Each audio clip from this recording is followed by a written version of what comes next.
Bismillahirrahmanirrahim. Baik, kawan-kawan semua, di sini saya akan menjelaskan tentang materi yang ketiga, yaitu isu-isu kemanusiaan universal. Di sini ada 5 pembahasan, yakni yang satu, eksistensi manusia di bumi, yang kedua, perubahan iklim, yang ketiga, perkembangan teknologi komunikasi, yang keempat, yakni perlindungan untuk kaum minoritas, dan yang kelima, mengatasi masalah-masalah yang ada di pengungsian. Baik, yang pertama, eksistensi manusia di bumi. Manusia itu diciptakan oleh Allah Subhanahu wa taala tidak semata-mata hanya untuk hidup, hanya untuk beribadah kepada Allah. Memang manusia dan jin itu diciptakan untuk beribadah kepada Allah Subhanahu wa taala, seperti dalam surat Al-Anbiya ayat 51. Maaf kalau koreksi kalau salah. A'udzubillahi minasyaitonirrajim. Wa ma khalaqtul jinna wal insa illa liya'budun.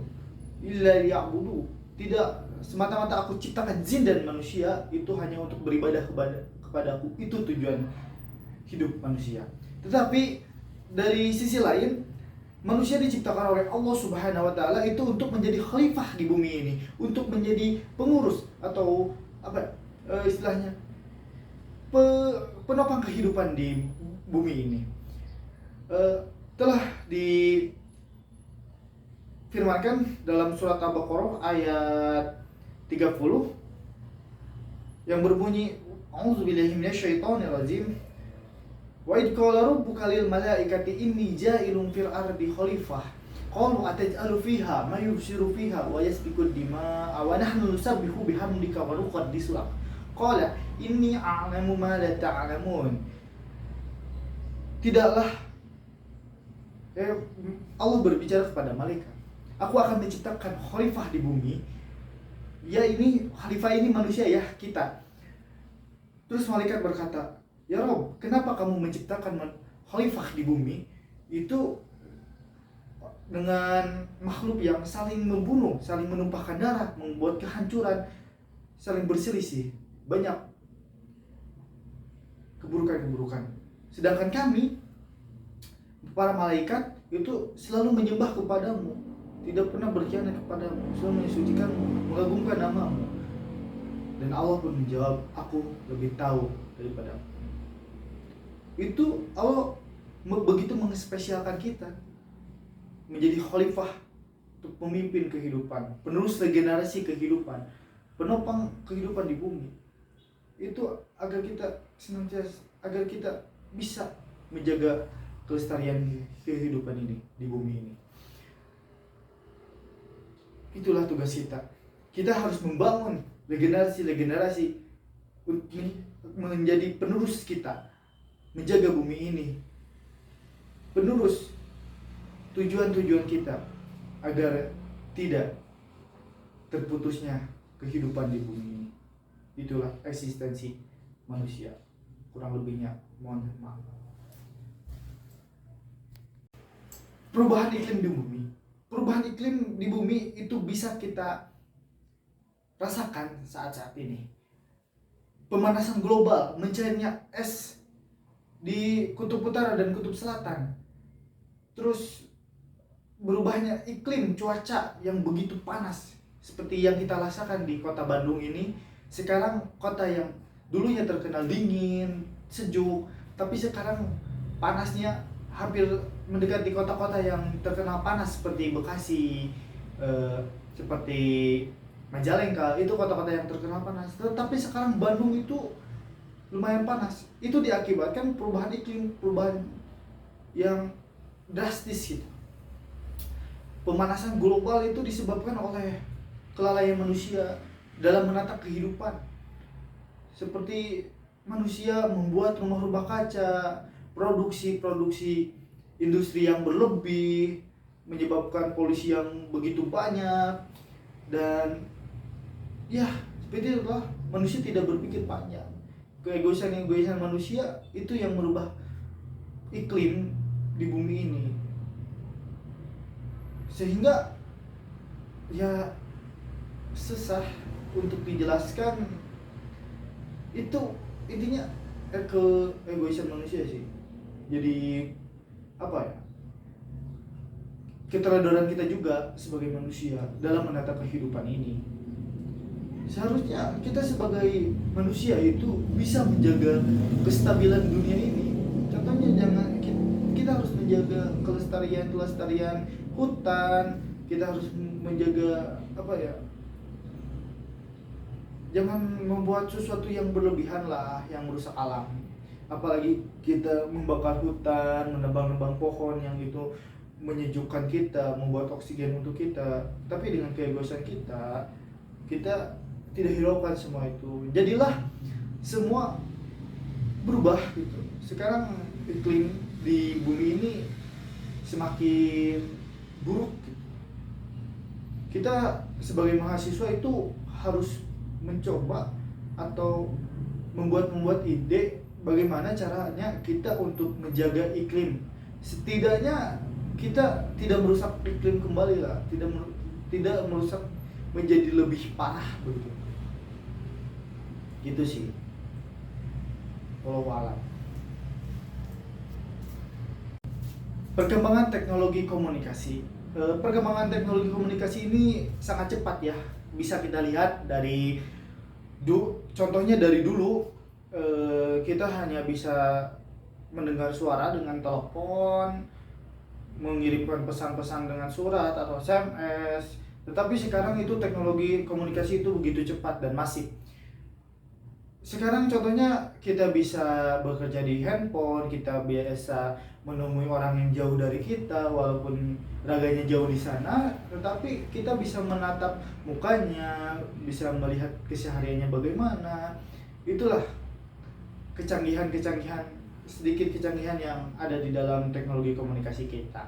Tetapi teknologi komunikasi ini harus kita pergunakan dengan cara yang baik dan benar. Kita harus bijak untuk menggunakannya, karena ketika kita salah untuk menggunakannya, kita akan tersesat di dalam teknologi komunikasi ini. Kita akan menjadi orang-orang yang hancur di dalam teknologi komunikasi ini. Kita akan menjadi orang-orang yang rusak karena kesalahan kita untuk menggunakan teknologi ini. Contohnya kita bisa menonton video yang tidak baik itu dalam teknologi komunikasi ini. Kita bisa menonton kejahatan kejahatan. Itu salah satu yang bisa menghancurkan. Oh iya, satu lagi, kita bisa juga online. Itu salah satu yang menghancurkan hidup kita. Tidak hanya hidup kita, bahkan kita bisa menghancurkan orang lain di dalam teknologi komunikasi ini. Tetapi ketika kita bijak untuk menggunakan teknologi komunikasi ini, kita akan menjadi orang yang hebat. Kita akan menjadi orang yang berguna untuk orang lain. Kita bisa menjadi bermanfaat untuk orang lain. Contohnya, kita bisa berdakwah di dalam teknologi komunikasi ini. Kita bisa share informasi yang bermanfaat untuk orang lain. Kita bisa silaturahmi dan banyak kebaikan yang ada di teknologi ini. Teknologi komunikasi ini seperti pisau, ketika kita menggunakannya dengan baik itu maka akan berguna. Tetapi kita menggunakan dengan salah, kita bisa saja dengan pisau ini kita membunuh orang lain, mencelakakan orang lain. Bahkan kita bisa membunuh diri kita sendiri dengan pisau ini. Ibaratnya seperti itu. Jadi, ayo kawan-kawan, kita harus bijak menggunakan teknologi komunikasi ini. Dikala teknologi yang pesat, kita harus belajar untuk menjadi orang-orang yang baik dan bijak untuk menggunakan teknologi komunikasi ini. Baik, penjelasan yang keempat adalah perlindungan bagi minoritas. Minoritas adalah suatu kaum kecil yang harus kita lindungi sebagai mayoritas. Itu untuk di Indonesia. Contohnya seperti ini. Kita itu mayoritas umat Islam di Indonesia. Kita harus melindungi orang-orang yang non-muslim, yang bukan Islam atau kafir yang menolak ajaran-ajaran Islam. Kita harus melindungi mereka. Jangan sampai kita menindas mereka, karena ditindas itu sakit. Contohnya kita mempunyai saudara sesama muslim, tapi mereka berbeda jauh dengan kita. Kita mayoritas, mereka itu minoritas. Minoritas di Rohingya. Kalian tahu Rohingya yang ada di Myanmar itu, mereka itu ditindas. Ditindas mereka, diskriminasi. Mereka diusir dari tanah kelahirannya. Mereka dibunuh, perempuannya diperkosa, generasinya dimatikan sampai sekarang. Susah menjadi mereka kaum minoritas. Jadi kita sebagai mayoritas, apalagi mayoritas muslim, kita tidak boleh menjadi orang-orang yang seperti mayoritas-mayoritas yang di luar sana, yang menindas minoritas. Kita harus menjadi mayoritas yang bisa membawa, bisa melindungi kaum minoritas-minoritas yang ada di bawah kita. Mereka harus merasa terlindungi oleh kita sebagai mayoritas. Jangan sampai mereka merasa tertindas. Itulah kita harus pentingnya. Jangan sampai kita menindas minoritas.